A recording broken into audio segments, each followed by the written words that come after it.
I will kick things off by having a big welcome. We'll introduce ourselves in a moment. We'll introduce the team, but a couple of things I wanted to go over before we start. First of all, this webinar is in English, but please feel free to ask questions or talk in whatever language you're more comfortable in. We're really big on that. And I wanted to talk a little bit about the goal of the webinar too. Really, first and foremost, is to publicize and share this amazing resource with other SI educators across the network, and also to to network with you guys, to start, coming out of our silos and being able to have a true SI network. We also would like to get some feedback from you today about the resource that we've started creating. So we'll be doing that today as we go on. Last but not least, also inform you about some future collaborations that are coming up, what we're doing at QPAT, and so on. So I'll talk a little bit about how this got started. So last year, I had a new mandate, which was to work with teachers to create student resources. So I reached out into the network of teachers that I normally work with, and the SI teachers were really keen on creating something. And rather than me saying, okay, guys, I want you to create a website or I want you to create this, I really just, said to them, hey, like, what do you guys want to create? What do you think would be most important? Yeah, and really the point of that is this whole resource which we're about to share with you was all self-organized. It came about organically, and it's really just a central hub where we want to place everything for SI educators here in Quebec Adult Ed.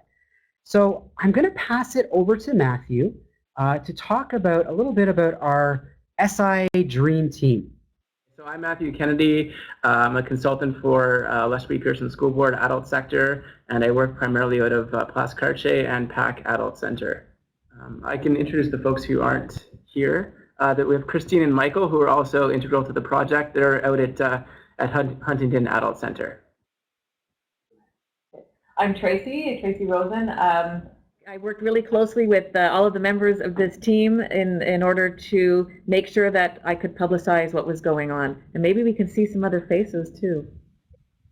So I'll jump back in. My name's Abby Spector. I'm part of the Receipt Provincial Service. And as I mentioned before, I have a new mandate to create student resources, but none of this would have happened without the close collaboration of the rest of the Receipt team and all these amazing people that I am working with. I'm Katie. I work at Nova. This is our second year of our SI program that I started last year with Michael and Christine under New Frontiers. They're in Huntington. I'm here in Chattagee. And hi, I'm Emily. I'm not pictured in this photo. I just joined this project. I am with the Récit, like Abby and Tracy. Yeah. So my name is Kim Grenier. I've been working for Royal Oak now. It's my 4th year, so I'm part of the social integration program, and I am super happy to be sharing this resource that we hope will be extremely useful for all of you. My name is Julian Verbomen. I'm a SI teacher here at Place Cartier with Lethbridge Pearson School Board. This is my 4th year in the SI program, and I'm super pumped to share what we've done with all of you. So one thing you can check out is Tracy's PD Mosaic article, where she gives an overview of the website, a really thorough one. So later on, after the webinar, feel free to check that out, and you'll really get like an in-depth understanding of what we've been up to. Another reason we wanted to have this, so today's really the soft launch of this website, and the hard launch is coming up at the QPAT convention. So Tara Wheeler and I, Tara is the Assistant Director at Riverside, at Access Riverside. She and I put together a QPAT pre-convention workshop for social integration. So you see the description there. And what this is, it's a full day workshop. I don't know that there's ever been one done for all social integration, or available for all social integration practitioners across the province, at least not in the Anglophone sector. So we're really excited about this. So it does cost money, and you'll need to get funding from your professional improvement committee, but please go ahead and attend if you can. It's going to be a really great opportunity. We really want this to be, an annual event. So we really do hope to see you all there and spread the word. It should be a lot of fun. Y'all are wondering, let's go where? We are going to explore the resources that were created in smaller groups. One of the rooms will talk about curriculum and assessment, and that section of the website. Another room will talk about 2 other sections, one about PD and networking, and then the final room is resources. However, that final room might be your first room because it doesn't matter where you start, you're going to see them all. So have fun. We're going to be talking about and looking at the curriculum and assessment aspect of the website. So there's 2 ways of accessing the curriculum and assessment page. Right, you have at the top bar there, you can click on curriculum assessment, or you can click on the image, and then or on the title right below it. So we're really trying to make it as versatile for everyone to access. So once you're on the curriculum and assessment page, you'll notice that there's 5 different images. So there's 5 different categories to this page. We have the program guide, curriculum mapping, units and lessons, assessment, and templates. So I'd like to just go quickly through each one of them with you and then give you that free time to look, explore, and please provide any form of feedback that you feel. So on the first page, we have the program guide, right, which is essentially our curriculum document for the SIS program. So if you click on the image, it'll send you right to the PDF of the curriculum document. Or if you'd like, if you're looking for a specific field of skill, we did put a hyperlink under each field of skill that'll send you to that exact page. So we're trying to make it as easy as possible for you to explore. Many of you do know that there is a new program that is waiting to be signed, but who knows when that'll be. So we're waiting and we're all looking forward to it whenever that might be. The next page, we have the curriculum mapping. Once we know what field of skill we're working with, the curriculum mapping is basically breaking down that field of skill to the nitty-gritty and allowing us to put things together so we are able to create LESs, our lessons, and unit plans. So my question for you, if you'd like to answer, is how have you tried mapping out a specific field of skill? Like, do you find it easy? Do you find it easy to navigate the curriculum document? The next page is the units and lessons, and that section is pretty much, that's the meat of the entire page. That's where all the LESs, units, unit plans, lesson plans, activities, that's where everything is put in, and it's with each field of skill. So if you click on any of the field of skills, you'll notice that some of them have LESs or activities in them, and others not as much, or maybe not at all. This site is forever growing, so as new content is sent to us from you and others, we will upload it onto the website, and with time, then we're hoping that it grows and grows and grows. What's nice about this is that all of this is free to access, so it's like our very own Teachers Pay Teachers, but geared towards the SIS program. And you can see there's a few pages at the bottom that are still under construction, because who knows what the new when the new curriculum is released, who knows if we might have more fields of skill that are added. So after that, the next page is then we have the assessment. So we have our formative and summative assessment. We have our checklists and rubrics, and then we have the last one is the GRICS. And I've asked the other groups, I don't know if anyone here has used GRICS in the past. Would be curious to find out more about it. I've never used it.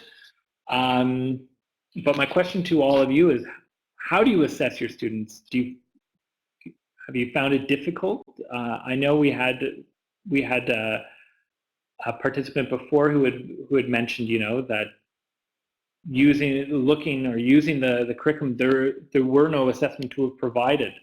So at least here, that for each field of skill, and again, this is something that grows with time, it'll make it easier. It'll be like your one-stop shop for everything. And then finally, we have our templates. So if you're ever looking at making an LES or a lesson or day plan, to map a specific field of skill, or even create checklists, this is where you'd find it, right? So everything is here to use at your disposal. So everything is free and easy to access, hopefully. All right. Welcome to PD and Networking. I'm going to take you through 2 sections of the website through like a Google Slides presentation. So it's kind of like a guided tour, and I have questions that I'd love if you could answer at the bottom of the screen. And then you'll have an opportunity to, I'll also show you some online resources, and you'll also have the opportunity to explore these sections a little bit on your own and ask questions. So I do have some questions in mind for you. So what you should see on your screen right now is the professional 2 sections, the inclusive frameworks and the conferences and workshops. So open question here. I know it's a loaded one, and I think we've all probably have the same answer, but I'd like to see your feelings about this. So do you find it challenging to find PD that is specific to your teaching context? I think most of us would probably say yes. So that's one of the key reasons we started this network, is we want to create opportunities for professional development that are much more specific to social integration teachers. We so often find that we'll get frameworks or ideas from the youth sector, and we have to retrofit them for our context, but we want to start developing our own. Okay, so to get in a little bit more deeply, inclusive frameworks. So by these, I mean differentiated instruction, universal design for learning, trauma-informed pedagogy, and response to intervention. So these are 4 important inclusive frameworks, and this is one of the ways that these frameworks allow us to retrofit material for our students, classroom spaces, whatever. So I've included links to different resources tied to each one of those frameworks. And what I'd like to know is, do any of you have any familiarity with these frameworks? Has anyone explored UDL to try to make their classroom, their social integration classroom, more accessible? Have you experimented with differentiated instruction? You've been to Julian's section, his breakout today. He showed you the learning and evaluation situations that we've built, and they are designed through the principles of differentiated instruction, in that we tier the learning activities to our students' different needs, right? So usually any activity we create, we make sure there are 3 levels of difficulty for each task. So anyone here have any experience with these frameworks? You can just type it in on the left. It's just interesting data for me to know, and I can say, oh, Amanda's had training in UDL, great. I could go to you in the future. So that kind of thing is like the feedback I'm looking for here. And if you can think of an inclusive framework that would work for social integration that we haven't included, you can go ahead and just put a note, and I'll be sure to add it to the website. So moving right along. Our conferences and workshops section, we need your input for this. I've included upcoming conferences in the next month. I'll plug the QPAT pre-convention workshop again. I think that's such a great opportunity for us all to get together in person for an entire day to just talk social integration and explore resources and develop some together. There's a response to intervention workshop coming up in October, which I think will be worthwhile, and in November, on the first, Summit School is having a really great research-based workshop that I think teachers would enjoy. And even if you went to, let's say, a really great UDL workshop like 3 years ago, and you have materials from it that you're allowed to share, you can send them along, and I'll add them to the archive of past workshops and conferences. So feel free to do that. Moving right along, online resources and training. Now these resources are specifically for teachers. Okay, what the teachers, supporting teachers. So of course what you learn from these resources you would bring back to your classroom, but these are some of the more important ones. Now it's highly possible and likely that I've neglected to include some, but these are 6 resources to get you started. Open Future Learning, I'll get to in a second, because I want to focus on it. because I think it's really great. ABC Life Literacy is a really great organization that can provide you with training, but also workbooks free of charge that are appropriate for adult learners, including those with lower levels of literacy. They're very reader friendly and I'd say highly appropriate. You don't have to adapt them. They look like they were designed for adults because they were. Learn Quebec is great too. It's more geared towards youth sector, but they do have adult resources, and I've had training in makerspaces with them. You can get a whole day of free training with Learn Quebec, and so check out their open creative spaces. They're also always at QPAT, so check them out there. The DBE implementation consultants don't have the social integration dossier, but they have socio-vocational. So you can check out their site for resources having to do with socio-vocational training. Racy, so that's Abby, Tracy, Emily, and Giovanna, can provide you with training and resources. And check out their site. They've got a lot of new online interface or platform so that you can better access all of their different initiatives. And Carrefour FGA, well, most of what's on there is in the French language, and most of it is in social vocational. It does have resources that you can adapt for social integration, and I've found them to be useful in the past. If there's any resource here that I haven't highlighted, please don't be shy, send it along, and I'll be sure to include it in the site. Okay, networking section of our website. So I don't know if anyone here, maybe type into the discussion section if you've used Google Classroom. It'd be interesting for me to know. So even if you don't use Google at your board, you can go ahead and use this networking tool with a Gmail account. So you need to create a Gmail account, but once you do, you can access it. And what's cool about it is that we'll be using it kind of like a blog, but also for sharing news. You can ask questions there. So once you create your account, you'll get notifications if someone asks a question, or if you ask a question and I answer it, you'll get notified. So you don't have to check it every day, but you will be notified if someone's responded to an inquiry. So it could be anything about, a suggestion for a behavior intervention, or a suggestion for an activity, a new learning activity, or maybe you need to adapt something in a way that you haven't before. We're hoping to have a bunch of different teachers in there that you could ask the questions to, and they, might have some insight for you. So, why reinvent the wheel? And I also think that Google Classrooms, when I started using Google Classroom, it kind of transformed my teaching practice. And it's kind of like my trick to get you in there and experiment with it, because if you have like good access to tech in your classroom, it really is a powerful tool. Okay, so as promised, I want to show you Open Future Learning. Endeavor Teachers on here. Our subscription has been reactivated, so that's me announcing that. It just happened today. All right, so here is Open Future Learning.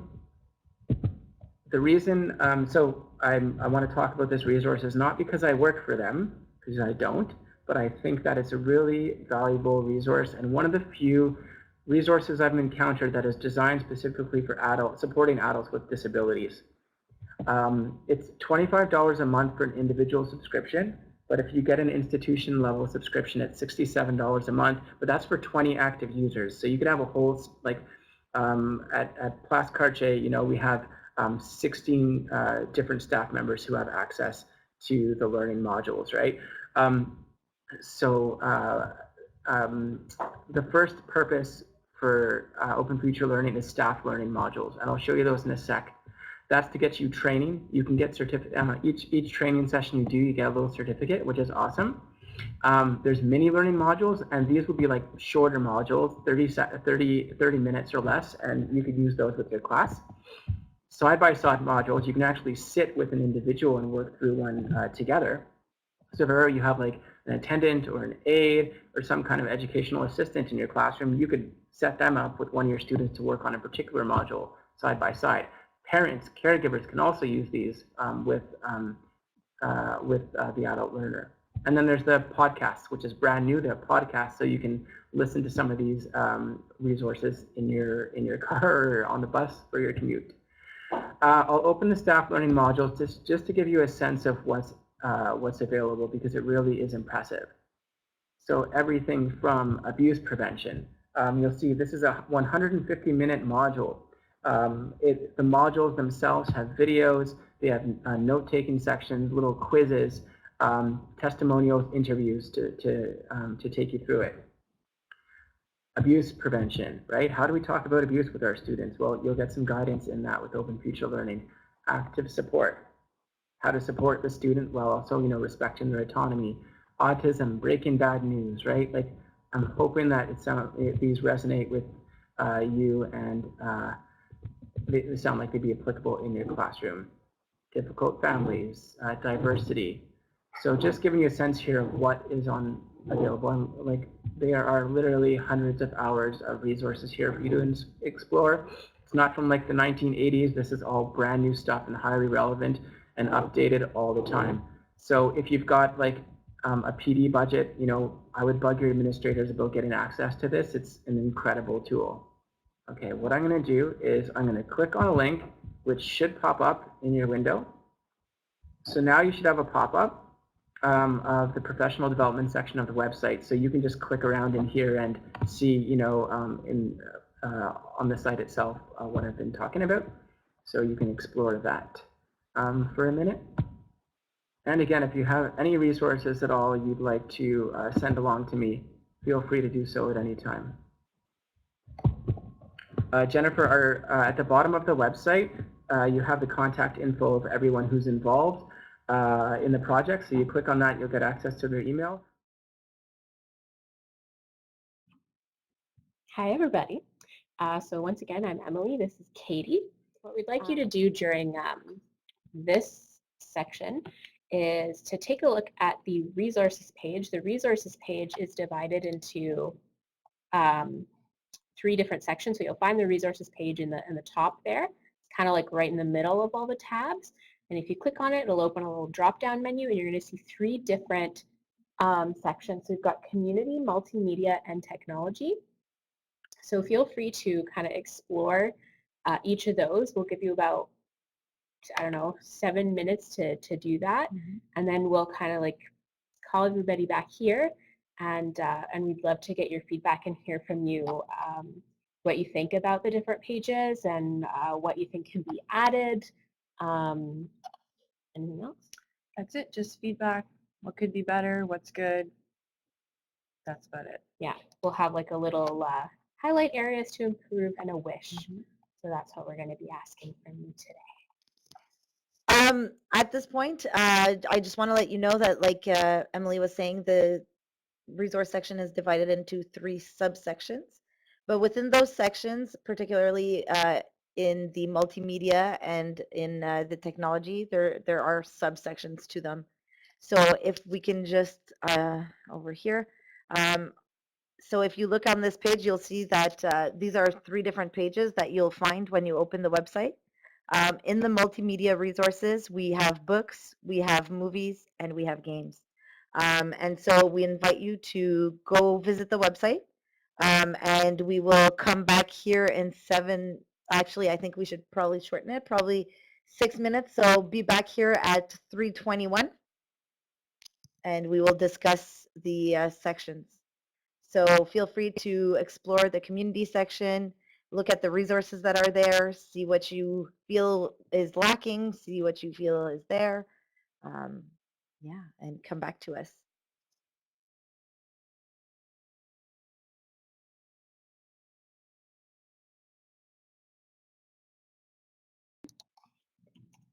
Hi, Patricia. Yeah, you're right. On the cell phone, it's a little bit harder to navigate, especially in the book section, because you're kind of like scrolling and then you might get stuck in like an embedded doc. Yeah, so it's definitely not optimal on cell phone for sure. You're scrolling for a long time, but on a tablet or on the computer, it works pretty well. So you should be good to go for later on. So as was mentioned earlier, we started working on this project last year, and actually we started pretty late in the year. And so it is our soft launch. We are currently trying to see, well, first of all, getting feedback from you guys, and also we want to have people access it, know that it's available. and also know if there are glitches. So Patricia, we really appreciate your feedback, especially on a technology standpoint. For sure, our main priority last year was to put up as many resources as possible. Luckily, Récit has provided us with funds so that we can continue to improve this website. And so we are taking all your feedback into account, and we will be applying it this year as we continue to improve it. So we're super happy to receive some positive feedback from you guys. We've really felt, especially when we were first-time educators in the program, that we were really out of feedback and we didn't really know where to head to find it. And so we're hoping that this will provide some much-needed guidance for first-timers, but also just in case you want to try a new unit and you need some inspiration. So you'll continue to see other sections which will hopefully enable you to do that as well. We would like to know if there's something that you would like to see that you did not see. So we know that there wasn't that much time to explore the website, but is there something that jumped out to you, a section that should have been added, or something that was lacking, or perhaps a resource that you're like, why is this not on here? Okay, we're going to ask everybody at this time for your feedback now that you've had a few minutes to look around. What you liked, what you didn't like, what was lacking, if anything, what you maybe wish was on there that isn't. Yeah, and thank you, Stephanie, for your suggestion too. Blue Light program. We're going to put that in the notes. Yes, we did. Yeah, you. as something to add. Thank you so much for that. And for those of you who might be wondering, Blue Light program, so they are specifically created for people with intellectual disability and autism spectrum disorder. Mission is to provide clients with a calm, structured, and supportive environment where users can learn new skills, explore their interests, and develop their autonomy. So we'll make sure that we add that to the site. The multimedia section I really liked. I'm just wondering, because I didn't have time to really look at it, are these free resources, or do we have to purchase the movies and media? So I'm going to go ahead and answer Eileen's question. So the resources, unfortunately, are not free. Although if you want to be a creative teacher, for example, the books, there's often, if you go on YouTube, teachers that read them and they'll have PDF slides of the books. But the resources that we put up were more in terms of reference than free resources. Although at the end of the book section there is Libby, which used to be OneDrive, not OneDrive. It was Overdrive. So that's actually, I think, in the technology section is where you put that, Kim, that there's a part that talks about, yeah, so it's in the bottom of the technology section, that it talks about Sora and Libby, which are both online libraries, which in different school boards, you'll have access to those services as part of your school board like subscription. And so you can access different books like through there and read them on like a phone, a tablet, on your computer. And you can, in Sora particularly, that app, you can have multiple people reading the same book at the same time. So my question is about, I don't know, maybe it's on your website, but is there any space where we see anything related to pet therapy or anything related to that type of therapy, resources to the clientele, whether hopefully it's for older adults, but that's such an excellent suggestion, Tamara. We don't have anything on there yet, but like if you know of anything, please for sure like send us some of that and we'll make sure to include it. Absolutely, I will do so. But honestly, this is really impressive, guys. This is so good. Like as a person looking for resources, this is super. Honestly, it's centralized, and it makes it easier for someone like me as a social work technician to sort of say, oh, you know, like everybody has 211 if they want the general resources for the whole province. This would be what I would consider my 211 in terms of social integration and adults. Excellent. That's so great to hear. Thank you. Yeah, we're happy to hear that. Sorry. It was really nice to meet you guys and to see you guys again. Perfect. All right, so really what we want to do at this point is we created a form for you guys to reach out at us. And that form, the content really just has your name, your email, your center. And what it will help us know is if you guys would like to have more webinars like that. And also for a way, if you guys are all fine with that, if we have any future communications, we can contact you with the email address you provide. So while you guys are filling that out, just to be efficient with our time, I just wanted to know if there's any questions or comments before we wrap up. So I would invite you, you can raise your hand and or type in the chat box, and we'd love to hear from you. Go ahead, Kim. Hi, everyone. So as I mentioned in one of the breakaways, there's currently a PDIG going on for social integration. Our attendance was a little low, and so we would like to know if you would be interested in taking part. You are more than welcome to join us. You can contact either myself, Matthew, or Julian, or Avi, or whomever, and they will direct you in the right direction. Thanks. Yes, again, thanks for coming, everyone. And again, we'd love to get more people involved. It was great hearing, you know, some suggestions for some resources we can add. So again, I'm really emphasizing if you can fill out that form today, that'd be great.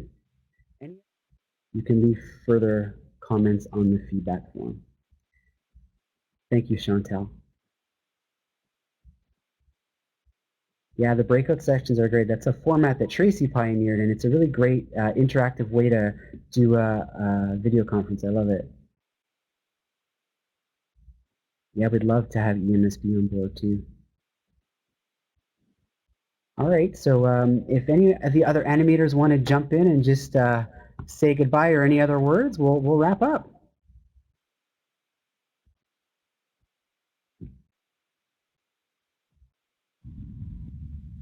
Bye everyone, and thank you so much for having joined us today. I was really happy to see that there were quite a nice number of people to see all the amazing work that everyone put into this site and into this presentation today. So thank you so much. So that's a wrap. Take care, everybody.